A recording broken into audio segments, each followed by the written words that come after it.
So in Avogaro's law, when you take a look at an example like this, you guys don't have to write this down if you don't want to.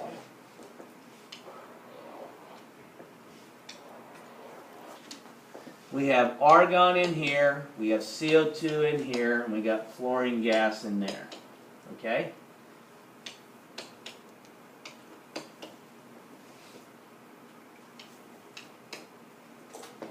So if we have 1 mole of argon gas and 1 mole CO2 gas, and we have 1 mole of F2 gas, they all take up the same volume. And that volume is going to be what? 6. We're going to have 6.02 to the 23rd molecules in there. Okay? Now, this is called a molar volume. Molar volume is the idea that you would have that number in front. This is what you want to write down, though. 22.4 liters, 1.4, we'll go a little bit farther, liters per mole. Okay, this box up front represents 22.4 liters per mole. Okay, that's what that represents. These circles we're going to have scaled down, and they represent 22.4 liters, each one of them. Okay, so this one contains 22.4 liters, and I'm going to shorten it up just so I don't have to put it all in there. Okay, so they all represent 22.4 liters. Which one of those two weigh the most? Any ideas? CO2. CO2 does, right? Because you could probably look at yeah. So when you look at argon, argon would have a weight of basically 40. We'll round it. So 1 mole of argon is 40 grams. Okay. 1 mole of carbon dioxide is 44 grams. And 1 mole of fluorine is, I think, 38 grams. I think it's 19. So carbon dioxide weigh the most. Fluorine would weigh the least. How many molecules are in each one of those? How do they all compare? How many molecules is in argon compared to carbon dioxide? How many? They're both 1 mole. Or 6.02 to the 23rd. So they all have the same number of molecules, but they could weigh different. Okay? They can weigh differently. Now the conditions that we have to look at two more. You may have an idea what the other two conditions we have to look at. Because if we add, if we decrease the temperature, what do you think is going to happen to the volume? Increase or Decrease, right? Temperature goes down, volume goes down. Okay, so what temperature do we have? 22.4 liters. Okay, what's another thing we need to look at to make sure we, with this number staying the same, this other unit would have to stay constant. So what else has to stay constant? What's that? Well, the moles would, but we've already said there's 1 mole of each, and then volume is that liters. So what else has to stay constant? pressure. Okay, pressure. So we're gonna come up with what's called 2 standards of temperature and pressure, and that is at STP. Okay, so STP represents standard temperature and pressure. Okay, and so the temperature that at STP that the temperature has to stay constant is 0 degrees Celsius. Okay, and the pressure has to be 1 atmosphere.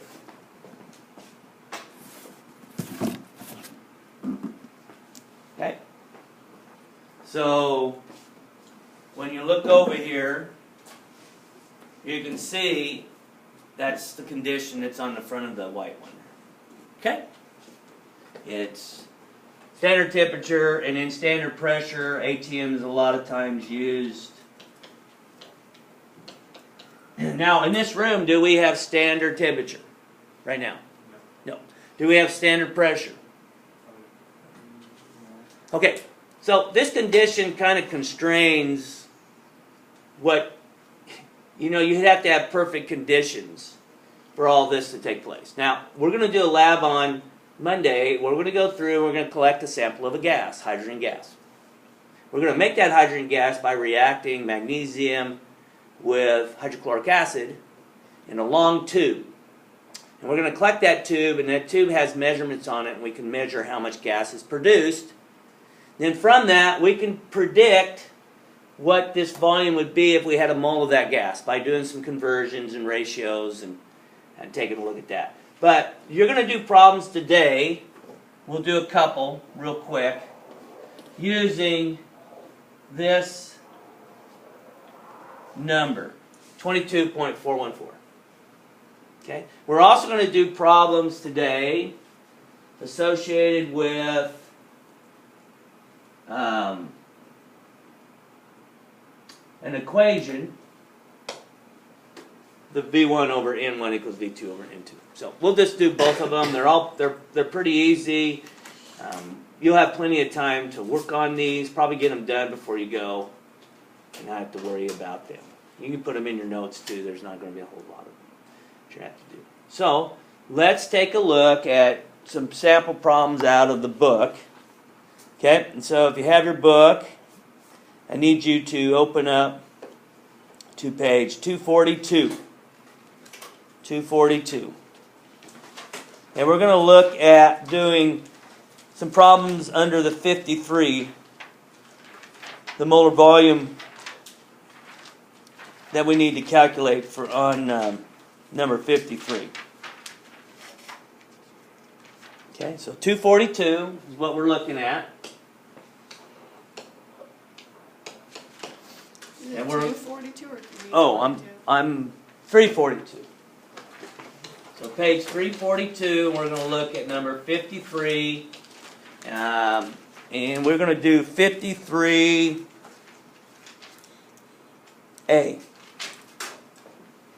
So this is a really easy one. Once you get to doing these should take a short period of time to do. So it says that the number of moles that we want to know the number of moles, and we have 44.8 liters of O2 at STP. That's the condition. So anytime you see STP introduced, this is what you would use.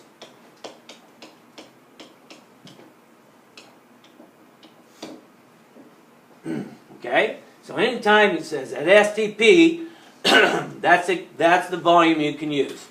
It makes it nice.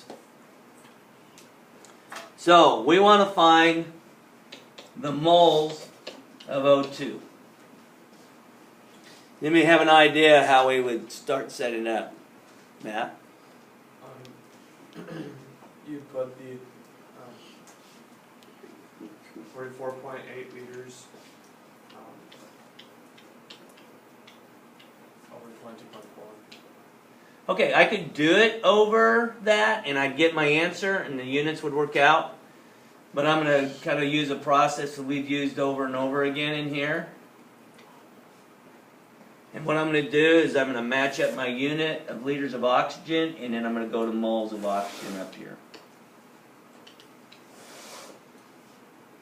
Okay, and then when I do that, the unit that goes down here has to match up with the liters up here. So that'd be 22.4. And up here I'd have 1 mole. So it'd be liters of oxygen to moles of oxygen. And so I'd get 2 moles out. Any questions on... we're going to do another one of these associated with number 53, but that's the setup. So that's your conversion ratio. Make sure you put 22.4 with liters and 1 with moles. Because I know a lot of you will see 22.4 liters on this. Some of you would do this, unfortunately. You put 22.4 on top and then 1 on bottom. Because you're going to go, I'm going to match it up just exactly like this one here. And so 22.4 always goes on top because it's on top of my conversion ratio. No, it doesn't. Okay, your units tell you where your numbers go in your setup. So don't do that. Okay, and then you'll have 100% success on doing these. So the next one we're going to do is just a little bit more work that you have to do, and so it's going to be 53C. And 53C says that you have 50 grams of argon gas. And we're going to want to know the liters of argon gas in that sample. So what's the very first thing that we need to do in which to start setting our problem up in which to get liters? Yeah. Grams to what? Can't do it right away. Grams to moles.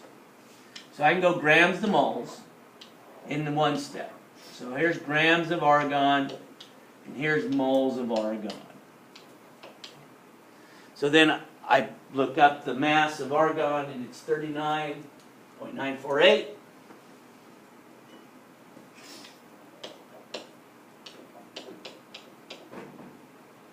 And that's equal to 1 mole. Now, I can calculate that separately and then do the next part like I did before, but I like to keep going on until I get my final answer.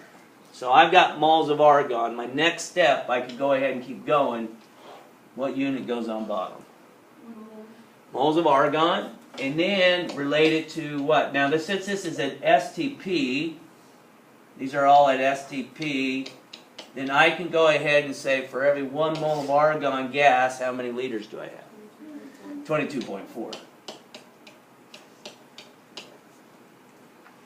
So then moles of argon cancels out, and then I get my answer. And you really want to you don't want to limit your answer every time you do a calculation, because if you do one calculation, get an answer, do another calculation, get an answer, every time you're doing that, you get farther and farther away from maybe what a good answer would be. So that's what you would do. So we're going to go 50 divided by 39.948 times 22.414. And we get an answer that's 28.1 liters. So the nice thing about chemistry I like, and I always have liked, so you guys, did you have to memorize a formula? The answer is no. Okay? Do not have to memorize a formula. If I know how to work with the units, I know my conversion ratios, it makes it really easy not have to concern myself with that. So we've got one last problem to do. Okay, and it involves the V1 over N1. And these are a little bit different than I'd like, but we're going to go ahead and do them. We're going to go ahead and do 51B. So, on that same page, 51B. So 51B is going to use the idea of V1 over N1 equals V2 over N2. I'm going to leave it in this form, okay? I can cross multiply. If you want to do that, you can. I'm going to leave it in this form. So then, volume 1, volume 2, N1, N2. Okay. So what's my volume to begin with of argon? This is 51B. What's the volume? Does it say? 8 liters. So we got 8 liters to begin with. What's the beginning? What's the number of moles? 1.5. How much? 1.5? We want to solve for the volume. Okay, they say that in this container they're going to add some neon. And so they're adding 3.5 moles of neon. So what's the total moles of neon? 5. Did everybody see that? This is not 3.5 down here. They're adding 3.5 to already the 1.5, so the total number of moles are 5 moles. I guess I can cross multiply. We used to doing that. So V1 times N2 equals V2 times N1.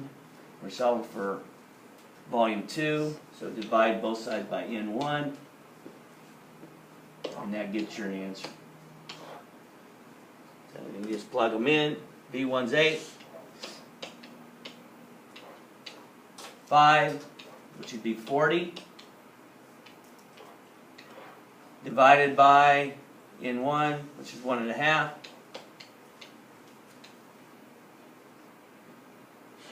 That should be 5 moles. And then you got your answer. So that's all you have to do. So 40 divided by 1.5. 26.7. And that would be liters. Okay? So I'm going to go ahead and give you your assignment. Golly, these all look the same, and just some different symbols and different units, but basically really, really similar concepts and ideas. So,